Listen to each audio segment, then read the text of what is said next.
He sat cocooned in quiet excitement. The plush leather of the first-class seat a world away from anything he'd known. His hands rested lightly on the armrests, fingers tracing the polished wood grain. Outside, the world bustled, ground crew moving like clockwork, luggage carts zipping past. Inside, the soothing hum of the engines was a lullaby of anticipation. This was it. His first solo flight. A reward from his father, earned through months of dedication, aced exams, long nights hunched over textbooks. The ticket clutched in his pocket wasn't just paper. It was proof. Proof of his hard work, proof he belonged right here, in seat 3B. He adjusted his seatbelt, taking in the opulent surroundings, the gentle lighting, the quiet efficiency of the flight attendants gliding down the aisle. A soft smile touched his lips. He belonged. Then, the bubble burst. Sound of sharp footsteps approaching. The gentle hum is pierced by a cold voice. "Excuse me, young man." He looked up. Standing over him was a flight attendant, Amelia Winters. Her uniform was immaculate, her name tag glinting, but her eyes were cold, scanning him with an unnerving intensity. Her posture radiated an authority that felt less like service and more like judgment. Confused, but respectful, he murmured a tentative, "Yes." Her gaze flickered dismissively over his simple hoodie and jeans, then landed on the corner of the ticket peeking from his pocket. "Are you sure you're in the right seat?" she demanded, her voice loud enough to cut through the quiet cabin murmur. Heads turned. Whispers started like rustling leaves. Heat crept up his neck. He quickly pulled out his ticket, holding it up. "Yes. Seat 3B. Amelia snatched the ticket, gave it a cursory glance, and shook her head firmly, her lips pursed. "This is a first-class seat." The implication hung heavy in the air. "And you don't look like you belong here." She didn't ask, she stated. He sat a little straighter, trying to reclaim a scrap of dignity. "Yes, I know." "Are your parents joining you?" she pressed, her tone suggesting she already knew the answer she expected. His stomach clenched. "I'm traveling alone," he admitted softly. Amelia handed back the ticket with an air of finality. "Unfortunately, there must have been some mistake. This seat is reserved for first-class passengers only. You need to take your things and move to economy." His eyes widened. His grip tightened on the ticket, the crisp paper suddenly feeling fragile. "But I am a first-class passenger. This is my seat." A forced smile stretched across Amelia's lips, offering no comfort, only dismissal. "I think there's been some confusion," she repeated, her voice losing patience. "Sir," she added, the honorific dripping with condescension, "I'm asking you nicely. You need to move. Now." A heavy silence fell over the nearby rows. The businessman beside him suddenly found his newspaper intensely fascinating. A woman 2 seats ahead adjusted her sunglasses, stealing glances but saying nothing. No one intervened. No one questioned. Their silence was a form of consent. His face flushed hot. Humiliation burned in his ears. He stared at the ticket again, willing it to somehow shout his legitimacy. But it remained silent, just paper. He wasn't causing trouble. He just wanted his seat. The seat he'd earned. The weight of their stares, their assumptions, felt crushing. With a heavy heart, his shoulders slumped. He reached down slowly, grabbing the worn straps of his backpack. His legs trembled as he stood and stepped into the aisle. Amelia merely turned, gesturing curtly towards the back of the plane. "Right this way." No apology. No support. Just dismissal. He walked past the rows of luxurious seats, eyes fixed firmly ahead, chest tightening with each step. He wouldn't let them see the hurt. Reaching the cramped economy section felt like crossing into another world. He sank into a vacant seat near the back, the narrow confines a stark contrast to the space he'd just been forced from. Pulling out his phone, his fingers fumbled slightly as he typed a quick message. "They made me move to the back. Couldn't sit in first class. Had my ticket." His phone buzzed almost instantly. "What do you mean they made you move? Who made you move?" His father's message. Sharp, measured, unyielding. He typed back, "The flight attendant. Said there was a mistake. Wouldn't listen." A pause. The blinking dots on the screen seemed to hammer home his helplessness. Then, the next message, "What's the flight number?" His fingers trembled as he typed the details. The reply was immediate, final, "Stay where you are. I'll handle it." He exhaled slowly, closing his eyes for a moment. He didn't know what his father would do, but the quiet certainty in those words sent a ripple of anticipation through him. This wasn't over. Amelia strode back into the galley, radiating smug satisfaction. Order restored. She grabbed a stack of menus. Olivia, a younger attendant, watched her, hesitation clear in her eyes. Was there a problem with his ticket? Olivia asked quietly. Amelia scoffed, adjusting her perfectly pinned hair. Please. You saw him. Did he look like he paid for first class? Trust me. I know when someone's in the wrong section. Olivia frowned. But you didn't check the system. I've been doing this a long time. Amelia waved her off dismissively. The sooner they learn, the better.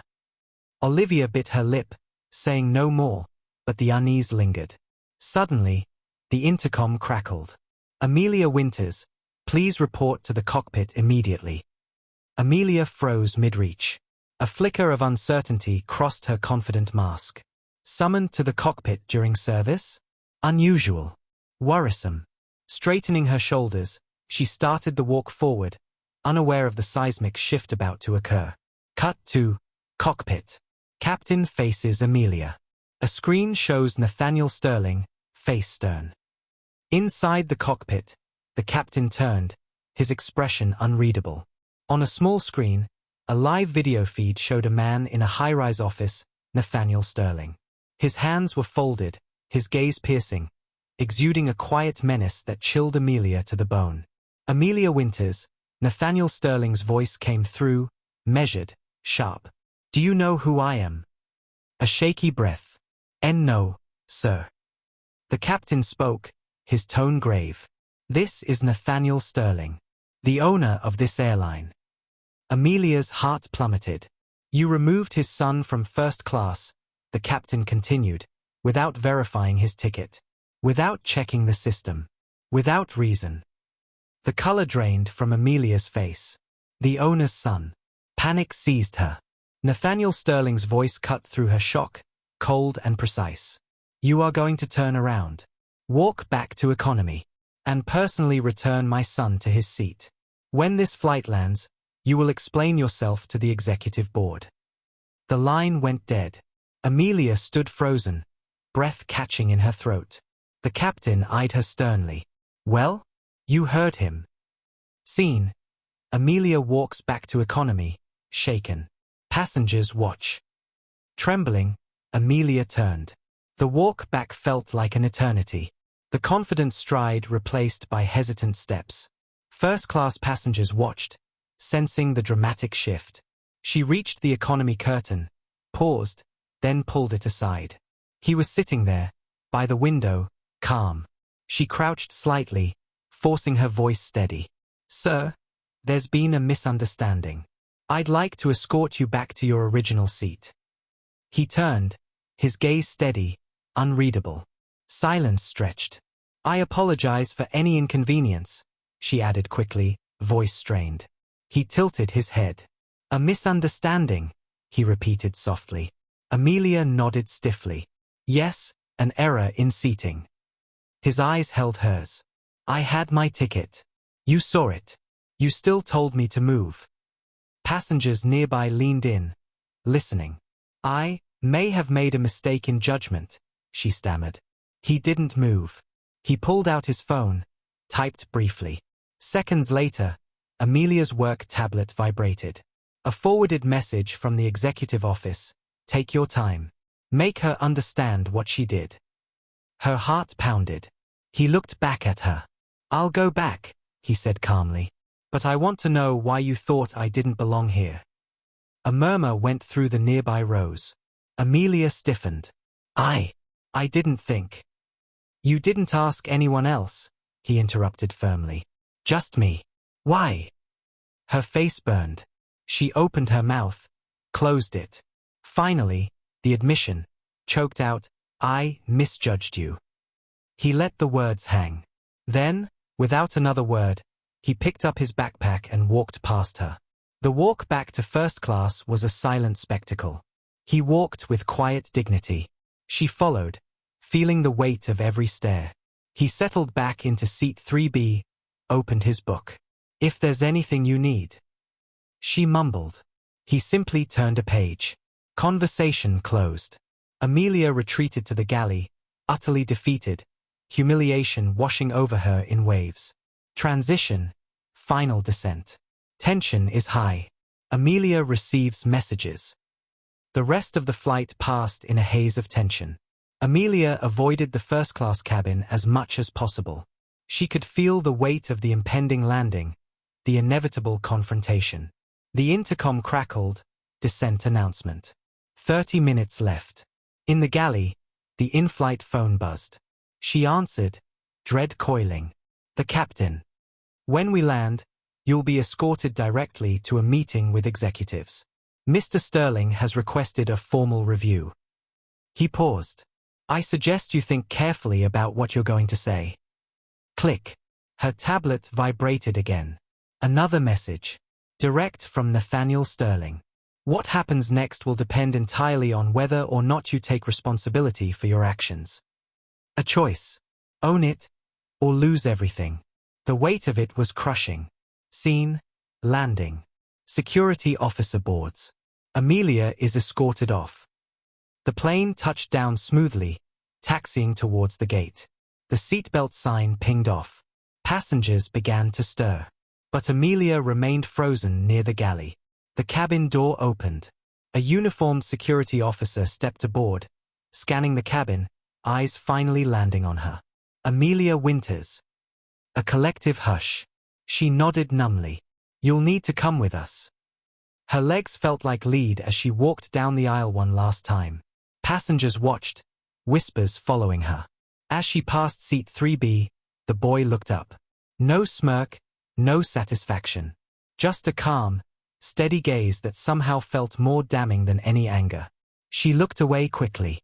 Stepping off the plane, the security officer waiting, she knew her world had irrevocably changed. Scene, conference room.